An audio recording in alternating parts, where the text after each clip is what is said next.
دستگاه هیدروتریک نصب کردیم با پمپ یک اسب عباره و منبع انبساط 20 سانتی. آقا برای تنظیماتش اولین کاری که میکنه یه پارامتر منو داره اینجا، یه پارامتر پایین بالا، حالا یه سری مشخصات ها تنظیمات هم روش نوشته. اولین کاری که میکنه میذاره رو منو رو اولی یه پس میاد، این پس با یه 4 تا 1 بزنیم به همین صورتی دارم میزنم. این الان فعال میشه به تو گزینه‌ها.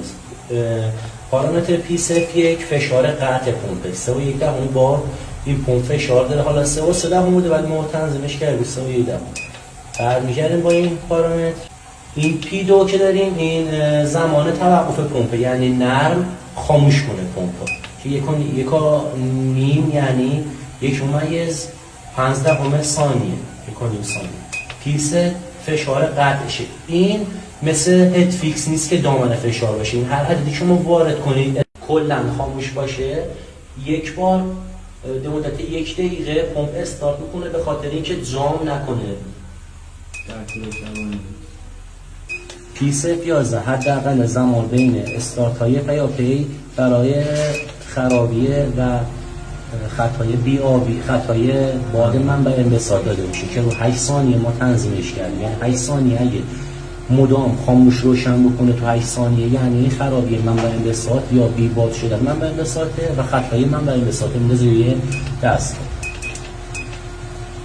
پارامتر P12 بر حسب حالا چند بار خاموش و روشن شدن پمپ، حالا اینجوری میشه بود، یعنی 12 بار خاموش و روشن پشت سر هم مدام که بکنه خطای حالا مشکلی داشته باشه پمپ بیشتر خطای منبع انبساط میندازه، 12 بار پشت سر هم که خاموش و روشن بکنه.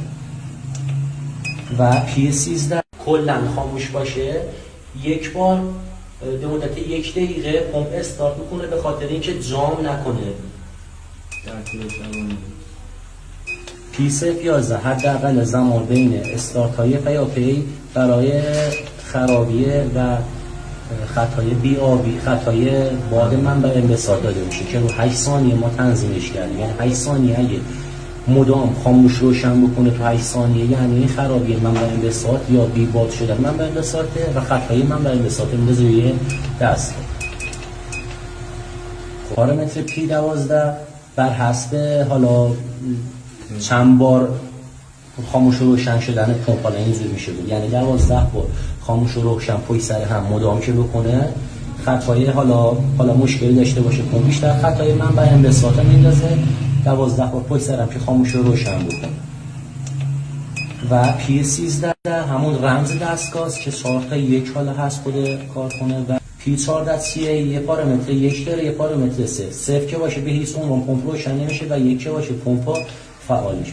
میایم پارامتر P15 حداقل فشار خشک شدن پمپ وارد میکنیم داخلش، یعنی اگه این پمپ خشک کار کرد به هر نحوی، اگه فشارش رسید به 9 بار، حالا دست خودمون که کمتر یا زیادترش کنیم، خطای بی آبی پمپ رو برامون روی دستگاه میاد. پارامتر P16 سی بر حسب دقیقه 30 دقیقه که مدام این پمپ روشن بمونه قطع میکنه و بعد از چند دقیقه که در پارامتر P17 وارد کردیم، بعد از 2 دقیقه پمپ دوباره استارت میکنه.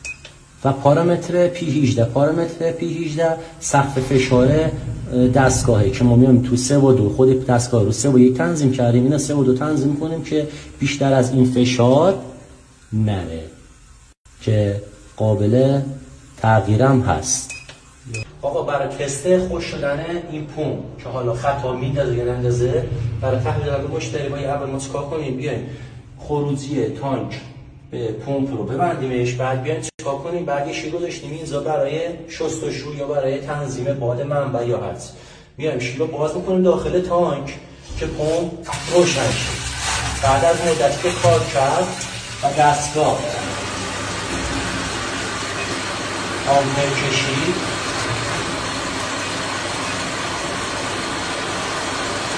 همه آمپر که تنظیم کرده بودم روی 4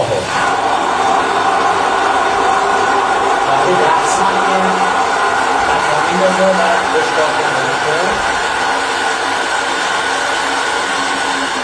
کل خطای F02 بعد 10 ثانیه که آمپرش از 4 پایین تر بیاد کل خطای F02 رو میندازه و مجددا بعض بعد 10 دقیقه یه تک استارت میکنه. اگه خشک نبود روشن میشه، اگر هم که خشک بود که دوباره هم خطا را میره روی دستگاه هیدروتریک نصب کردیم با پمپ یک اسب عباره و منبع بساط 20 سانتی.